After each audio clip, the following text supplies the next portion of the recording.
ਬਾਦਲ ਦਲ ਨੂੰ ਕਹਿੰਦੇ ਕਿ ਗੱਠਜੋੜ ਟੁੱਟ ਚੁੱਕਾ ਹੈ ਕਿਸਾਨੀ ਅੰਦੋਲਨ ਵੇਲੇ ਦਾ, ਤਾਂ ਫਿਰ ਸਾਡੇ ਇਹ ਉੱਪਰਲੀ ਨਿਗਾਹ 'ਚ ਟੁੱਟ ਚੁੱਕਾ, ਪਰ ਅੰਦਰੋਂ ਜੁੜਿਆ ਹੋਇਆ ਹਾਲੇ ਵੀ, ਤਾਂ ਹੀ ਉਹ ਇਲੈਕਸ਼ਨ ਨਹੀਂ ਕਰਵਾ ਰਹੇ। ਇਲੈਕਸ਼ਨ ਕਮਿਸ਼ਨ ਨੂੰ 1.5 ਸਾਲ ਤੋਂ ਵੱਧ ਹੋ ਚੁੱਕਾ ਹੈ, ਉਹਨੂੰ ਸਟਾਫ ਕਿਉਂ ਨਹੀਂ ਦੇ ਰਹੇ? ਉਹਨੇ ਵੋਟਾਂ ਬਣਾਉਣ ਦਾ ਆਰਡਰ ਕਰਨਾ ਆ, ਉਹਨੇ ਕੰਮ ਕਰਨਾ ਹੈ, ਤੇ ਕੰਮ ਸ਼ੁਰੂ ਹੋਣਾ ਵੋਟਾਂ ਤੋਂ। ਅਮਰਿੰਦਰ ਸਿੰਘ ਨੇ ਬਚਾਉਣ ਲਈ ਬਾਦਲ ਨੂੰ ਇਹ ਇਲੈਕਸ਼ਨ ਨਹੀਂ ਹੋਣ ਦਿੱਤੇ। ਸਿੱਖ ਕੌਮ ਜਿਹੜੀ ਗੁਰੂ ਮਹਾਰਾਜ ਦੇ 250 ਸਾਲ ਦੀ ਜਦੋਜਹਿਦ ਤੇ ਕੁਰਬਾਨੀਆਂ ਤੋਂ ਬਣਿਆ ਬਾਅਦ ਜਿਹੜਾ ਕਮਿਸ਼ਨ ਹੈ, ਉਹਨੂੰ ਤਬਾਹ ਕਰਨ ਤੇ ਤੁਰੀਆਂ ਹੋਈਆਂ ਸਰਕਾਰ। ਸਿੱਖਾਂ ਨੂੰ ਬਾਰ-ਬਾਰ ਜਲੀਲ ਕਰ ਰਹੀਆਂ ਸਰਕਾਰਾਂ ਤੇ ਅੰਤ ਲੈ ਰਹੀਆਂ ਨੇ, ਲੇਕਿਨ ਇਹਨਾਂ ਨੂੰ ਨਹੀਂ ਭੁੱਲਣਾ ਚਾਹੀਦਾ ਕਿ ਜਿਹੜੀ ਵੋਟ ਦਾ ਤੁਸੀਂ ਹੱਕ ਖੋਹ ਰਹੇ ਹੋ ਸਿੱਖਾਂ ਤੋਂ, ਉਹਨਾਂ ਸਿੱਖਾਂ ਕੋਲ ਤੁਸੀਂ ਜਾਣਾ ਪਿੰਡਾਂ 'ਚ। ਹੋ ਗਈ ਆ, ਤੁਸੀਂ ਕੋਈ ਹੋਰ ਗੱਲ ਕਰੋ। ਇਹ ਗੱਲਾਂ ਏਕਤਾ ਉਕਤਾ ਦੀਆਂ ਜਿਹੜੀਆਂ ਵਾਲਿਆਂ ਦੀ ਸੋਚ ਦੇ ਨਾਲ ਤੁਸੀਂ ਜੁੜੇ ਰਹੇ ਹੋ। ਮੈਂ ਦਸਮ ਪਾਤਸ਼ਾਹ ਦੀ ਸੋਚ ਤੇ ਚੱਲਣ ਵਾਲਾ ਬੰਦਾ। ਤੁਸੀਂ ਜਿਹੜੀ ਸੋਚ ਤੇ ਚੱਲਣਾ ਜੀ ਸਦਕੇ ਚੱਲੋ, ਪਰ ਪ੍ਰਬੰਧਕ ਕਮੇਟੀ ਦੇ ਇਲੈਕਸ਼ਨ ਦੀ ਗੱਲ ਕਰੋ। TV84 ਇੰਡੀਆ ਦੇ ਨਾਲ ਜੁੜੇ ਹੋ। ਮੈਂ ਰਜਿੰਦਰ ਸਿੰਘ ਸਭਰਾ। ਮੌਜੂਦਾ ਸਮੇਂ ਦੇ ਵਿੱਚ ਮੁੱਖ ਤੌਰ ਤੇ ਸਿੱਖਾਂ ਦੇ ਵਿੱਚ ਮਸਲਾ ਸ਼੍ਰੋਮਣੀ ਗੁਰਦੁਆਰਾ ਪ੍ਰਬੰਧਕ ਕਮੇਟੀ ਦੀਆਂ ਚੋਣਾਂ ਨੂੰ ਲੈ ਕੇ ਤਾਂ ਅਕਾਲੀ ਦਲ ਲਹਿਰ ਵੱਲੋਂ ਗਿਆਨੀ ਰਣਜੀਤ ਸਿੰਘ ਵੱਲੋਂ ਜਿਹੜਾ ਹੈ ਸ਼੍ਰੋਮਣੀ ਗੁਰਦੁਆਰਾ ਪ੍ਰਬੰਧਕ ਕਮੇਟੀ ਦੀਆਂ ਚੋਣਾਂ ਤਕਰੀਬਨ 12 ਸਾਲ ਦਾ ਸਮਾਂ ਹੋ ਚੁੱਕਾ ਹੈ। ਅਜੇ ਤੱਕ ਕੇਂਦਰ ਸਰਕਾਰ ਵੱਲੋਂ ਕੋਈ ਨੋਟੀਫਿਕੇਸ਼ਨ ਜਾਰੀ ਨਹੀਂ ਕੀਤਾ ਗਿਆ ਕਿ ਚੋਣਾਂ ਕਰਵਾਈਆਂ ਜਾਣ ਔਰ ਕਦੋਂ ਸਮਾਂ ਤੈਅ ਕੀਤਾ ਗਿਆ ਹੈ। ਬਾਰ-ਬਾਰ ਖਬਰਾਂ ਦੇ ਵਿੱਚ, ਮੀਡੀਆ ਦੇ ਵਿੱਚ ਚਰਚਾਵਾਂ ਤਾਂ ਬਣਦੀਆਂ ਨੇ, ਪਰ ਜ਼ਮੀਨੀ ਪੱਧਰ ਤੇ ਸੱਚਾਈ ਕੁਝ ਹੋਰ ਹੈ। ਜਥੇਦਾਰ ਗਿਆਨੀ ਰਣਜੀਤ ਸਿੰਘ ਸਾਡੇ ਨਾਲ ਨੇ, ਗੱਲਬਾਤ ਕਰ ਲੈਂਦੇ ਹਾਂ। ਸਵਾਗਤ ਹੈ ਜੀ ਬਾਈ। ਮੇਰੇ ਖਾਲਸਾ ਹੋਵੇ ਜੀ। ਜਥੇਦਾਰ ਸਾਹਿਬ, ਕੀ ਮੰਨਦੇ ਹੋ ਕਿ ਅਜੇ ਤੱਕ ਜਿਹੜੀਆਂ ਸ਼੍ਰੋਮਣੀ ਗੁਰਦੁਆਰਾ ਪ੍ਰਬੰਧਕ ਕਮੇਟੀ ਦੀਆਂ ਲੰਮੇ ਸਮੇਂ ਬਾਅਦ ਚੋਣਾਂ ਨਹੀਂ ਹੋ ਸਕੀਆਂ, ਕਾਰਨ ਕੀ ਮੰਨਦੇ ਹੋ? ਬਾਦਲ ਪਰਿਵਾਰ ਨੂੰ ਕਾਬਜ਼ ਰੱਖਣਾ, ਧੱਕੇ ਨਾਲ ਕੌਮ ਦਾ ਹੱਕ ਖੋਹ ਕੇ ਕੌਮ ਦੇ ਪੇਟ ਤੇ ਲੱਤ ਮਾਰ ਕੇ ਰੋਟੀ ਉਹਨੂੰ ਦੇਣੀ ਬਾਦਲ ਨੂੰ, ਇਹ ਸਰਕਾਰਾਂ ਦਾ ਕੰਮ ਆ, ਉਹੀ ਕਰ ਰਹੀਆਂ ਨੇ। ਹੋਰ ਕੀ ਹੋ ਸਕਦਾ?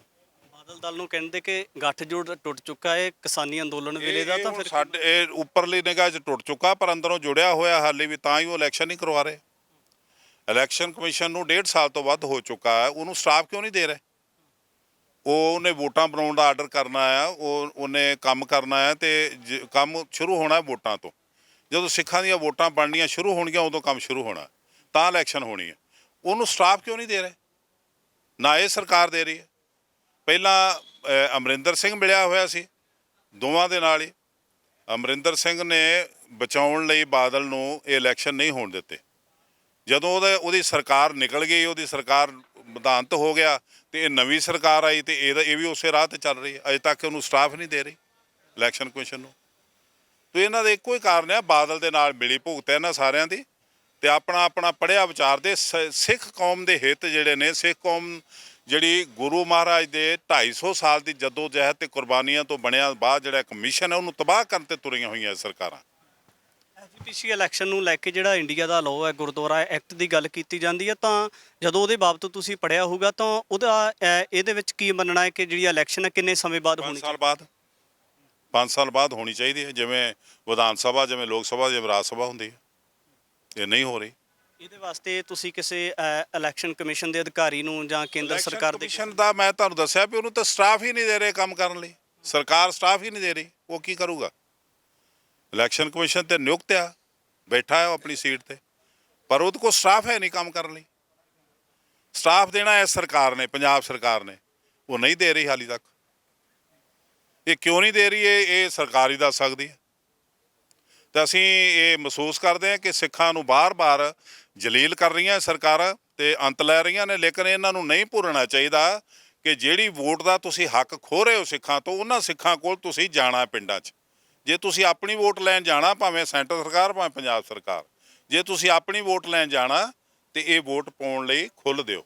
ਇਹ ਵੋਟ ਪਾਉਣ ਲਈ ਜਮਹੂਰੀਅਤ ਬਹਾਲ ਕਰੋ। ਇਲੈਕਸ਼ਨ ਜਿਹੜੇ ਸਿਰ ਤੇ ਆ ਚੁੱਕੇ ਨੇ, 12 ਸਾਲ ਹੋ ਚੁੱਕੇ ਨੇ, ਉਹਨਾਂ ਦਾ ਜੋ ਵੀ ਸਿਸਟਮ ਦੇ ਵਿੱਚ ਆਉਂਦਾ, ਵੋਟਾਂ ਬਣਵਾ ਕੇ ਇਲੈਕਸ਼ਨ ਕਰਾਓ ਜਲਦੀ।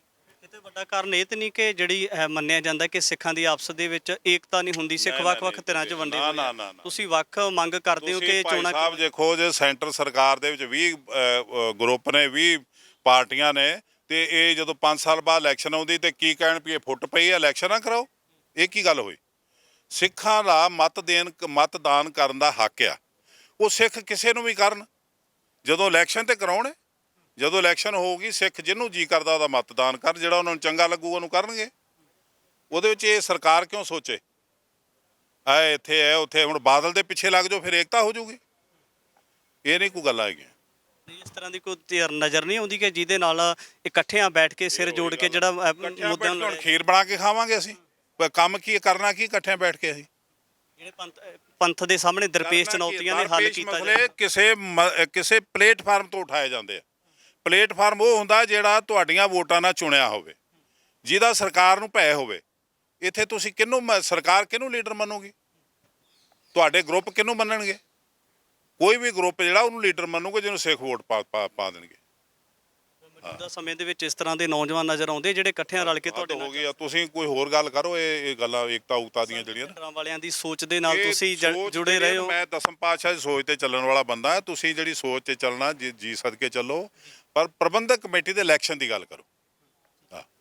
ਸ਼੍ਰੋਮਣੀ ਗੁਰਦੁਆਰਾ ਪ੍ਰਬੰਧਕ ਕਮੇਟੀ ਦੀਆਂ ਚੋਣਾਂ ਨੂੰ ਲੈ ਕੇ ਸਾਬਕਾ ਜਥੇਦਾਰ ਗਿਆਨੀ ਰਣਜੀਤ ਸਿੰਘ ਜੀ ਦੇ ਵੱਲੋਂ ਜਿਹੜਾ ਪ੍ਰੈਸ ਵਾਰਤਾਲਾਪ ਕੀਤਾ ਗਿਆ, ਤਾਂ ਚੋਣਾਂ ਨੂੰ ਲੈ ਕੇ ਵੱਖ-ਵੱਖ ਧਿਰਾਂ ਦੇ ਵੱਲੋਂ ਜਿਹੜੀਆਂ ਧਿਰਾਂ ਆਪਣੇ ਆਪ ਨੂੰ ਪੰਜਾਬ ਦੇ ਅੰਦਰ ਸਰਗਰਮ ਮੰਨਦੀਆਂ ਨੇ ਕਿ ਉਹ ਸੁਹਿਰਦ ਨੇ, ਵੱਖ-ਵੱਖ ਪਲੇਟਫਾਰਮ ਦੇ ਉੱਪਰ ਉਹਨਾਂ ਵੱਲੋਂ ਦਾਅਵੇ ਕੀਤੇ ਜਾਂਦੇ ਆ।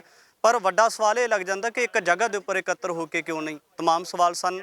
ਜਥੇਦਾਰ ਸਾਹਿਬ ਨੇ ਕੁਝ ਸਵਾਲਾਂ ਦੇ ਜਵਾਬ ਦਿੱਤੇ ਔਰ ਕੁਝ ਨਹੀਂ ਦਿੱਤੇ ਗਏ। ਆਉਣ ਵਾਲੇ ਸਮੇਂ ਦੇ ਵਿੱਚ ਵੀ ਇਸ ਤਰ੍ਹਾਂ ਦੇ ਤਮਾਮ ਸਵਾਲ ਲੈ ਕੇ ਹਾਜ਼ਰ ਹੋਵਾਂਗਾ। ਧੰਨਵਾਦ।